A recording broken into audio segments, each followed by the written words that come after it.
तो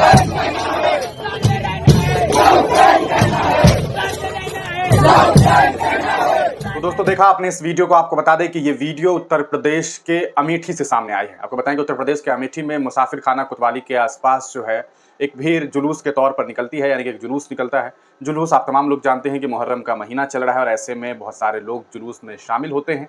मुस्लिम समुदाय के कुछ लोग जुलूस में थे और इसी दरमियान कुछ नौजवान लड़कों ने जो है वो नारेबाजी की। वहाँ पर या हुसैन और तमाम नारों के बीच में एक नारा ये लगा, कथित तौर पर एक भड़काऊ नारे की बात सामने आ रही है। बात ये कही गई थी इनके द्वारा कि हिंदुस्तान में रहना है या हुसैन कहना है। इस नारे के बाद आपको बताएं कि वीडियो जो है सोशल मीडिया पर वायरल हुआ और वीडियो वायरल होने के बाद लोगों ने ये शिकायत की कि आखिरकार ये किस तरह का नारा है, आखिर ये बात क्यों कही जा रही है। और इस पूरे मामले में जो खबर निकल करके सामने आ रही है वो ये कि उत्तर प्रदेश पुलिस ने 2 लड़कों को जो है इस पूरे मामले में पुलिस कस्टडी में लिया और FIR दर्ज कर लिया है। आपको बताएं कि ये नारा जो है वो सोशल मीडिया पर वायरल हो रहा था, जिसका वीडियो हमने आपको आगे दिखाया था, पहले भी दिखाया था। हम आपको आगे भी वो वीडियो दिखाएंगे, लेकिन उससे पहले और कुछ बात करेंगे। इस पूरे मामले में आपको बता दें कि पुलिस प्रशासन ने जो कार्रवाई की बात की है वो इस तरह से है। इस बीच हम आपको बताते चले कि पुलिस अधीक्षक जो हैं उन्होंने अपना बयान दिया है। पुलिस अधीक्षक अनूप कुमार सिंह ने कहा है कि मामले की जांच की जा रही है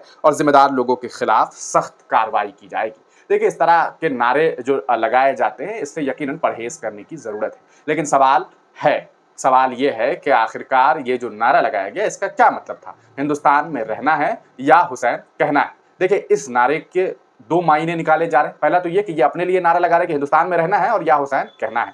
दूसरा इसका पर्सपेक्टिव ये बनता है कि आपको हिंदुस्तान में रहना है तो या हुसैन कहना होगा। उसी तरह जिस तरह कि आपने देखा होगा देश में, देश के संसद भवन से लेकर के देश के सड़कों पर कई बार ये नारे आपने सुने होंगे कि हिंदुस्तान में रहना है तो जय श्री राम कहना होगा। ये नारा आपने कई बार सुना होगा। मैं आपको याद दिलाऊं, आज से लगभग 5 साढ़े 5 महीने पहले देश में बजट सेशन चल रहा था। नवनीत राणा एक सांसद हुआ करती थी, उन्हें जनता ने हरा दिया।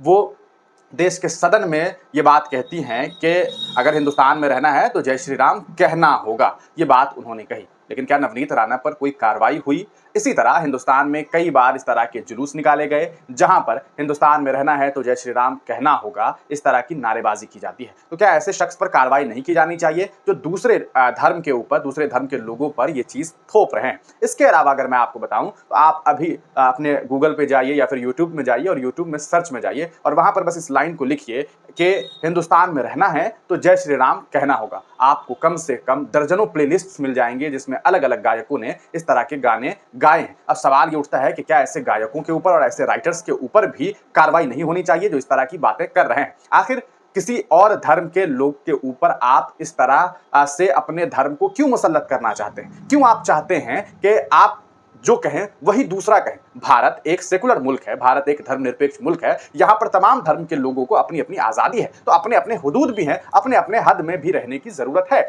ऐसे में इनके ऊपर जो कार्रवाई हुई है ये सवाल खड़ा करता है कि आखिरकार उन लोगों के ऊपर कार्रवाई क्यों नहीं हुई जिन लोगों ने देश में इस तरह के कई बार नारे लगाए, कई गाने आपको मिल जाएंगे। ये एक बड़ा सवाल है कि आप ये बात फिर क्यों कह सकते हैं कि हिंदुस्तान में रहना है तो जय श्री राम कहना होगा, लेकिन अगर कोई ये नारा लगा दे कि हिंदुस्तान में रहना है या हुसैन कहना है तो आप उसके ऊपर कार्रवाई कर देते हैं, आप उनके ऊपर FIR दर्ज कर देते हैं। सवाल ये नहीं है कि ये नारा गलत है, नहीं है।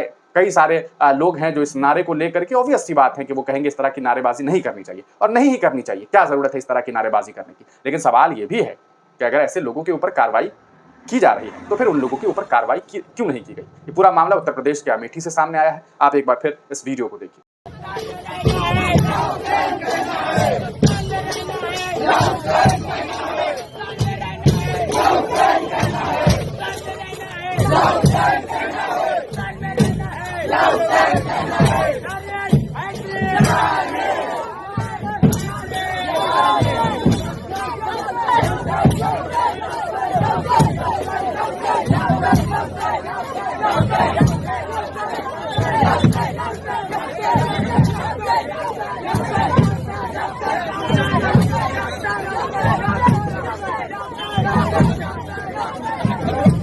तो दोस्तों आपने इस वीडियो को देख लिया। ये वीडियो जो है उत्तर प्रदेश के अमेठी से सामने आया है। अमेठी में एक इलाके में जुलूस निकल रहा था और इसी दरमियान ये खबर सामने आई है। पुलिस प्रशासन ने इन लोगों के ऊपर सख्त कार्रवाई करने की बात कही है। इससे पहले मुहर्रम से रिलेटेड कई खबरें सामने आई। उत्तर प्रदेश के ही एक इलाके में आपने देखा था कि फ़लस्तीन का झंडा लहरा दिया गया, उसकी वजह से उन पर कार्रवाई हुई। इसी तरह बिहार के दरभंगा के अलीनगर से गालिबन एक खबर सामने आई कि वहाँ पर भी कुछ लड़कों ने जो है वो फ़लस्तीन का झंडा और एक टी-शर्ट पहना था जिसमें फ़लस्तीन को सपोर्ट करने की बात थी। तो ऐसे लोगों के ऊपर जो है कार्रवाई करने की बात सामने आई। वहीं पर आपको बता दें कि फ़लस्तीन पर जो कार्रवाई फ़लस्तीन का झंडा लगाने पर जो कार्रवाई की बात सामने आ रही है, ये भी काफ़ी चौंकाने वाली बात है कि हमारा देश संपूर्ण तरीके से कहा सकता है कि फ़लस्तीन के सपोर्ट में है, हम फ़लस्तीन के सपोर्ट में हैं, तो फिर क्या फ़लस्तीन का समर्थन करना गुनाह है? ये भी एक बड़ा सवाल है और आखिरकार भारतीय न्याय संहिता के किस सेक्शन के तहत जो है इन लोगों के ऊपर कार्रवाई की जाएगी अगर इन लोगों ने अपने देश के साथ डिसलॉयल्टी नहीं दिखाने का काम किया है। और ऐसा नहीं हुआ है, कहीं पर भी ऐसा नहीं है कि भारतीय तिरंगा को जो है वो नीचे दिखाने की कोशिश की गई हो और फ़लस्तीनी झंडा को ऊपर दिखाने की कोशिश की गई। ये सब चीज़ें हैं, कुछ डिसलॉयल्टी में आती है। हालाँकि बहुत सारी चीज़ें हैं जो लोगों को जानकारी भी नहीं है। भारतीय न्याय संहिता अभी एक नया कानून आया, मान लीजिए आईपीसी को तब्दील करके, लेकिन ज़्यादातर लोग हैं जिन्हें अभी भी मालूम ही नहीं है कि भारतीय न्याय संहिता में क्या चीज़ें शामिल हुई, क्या कार्रवाई हो सकती है। तो ये जागरूकता का काम भी जो है वो सरकार को करनी चाहिए थी। हालाँकि सरकार इस पर क्या काम कर रही है, अभी मुझे इसके बारे में कोई जानकारी जो है वो नहीं है। आप इस पूरे प्रकरण पर क्या कुछ सोचते हैं, अपनी राय कमेंट सेक्शन में ज़रूर दीजिएगा। और उत्तर प्रदेश पुलिस को भी चाहिए कि न सिर्फ उत्तर प्रदेश पुलिस को, मुझे लगता है कि देश के तमाम पुलिस प्रशासन के लोगों को चाहिए कि अगर आप कार्रवाई कर रहे हैं तो फिर दोनों ही तरफ कार्रवाई क्यों नहीं हो रही है, इस पर भी चिंतन करने की ज़रूरत है।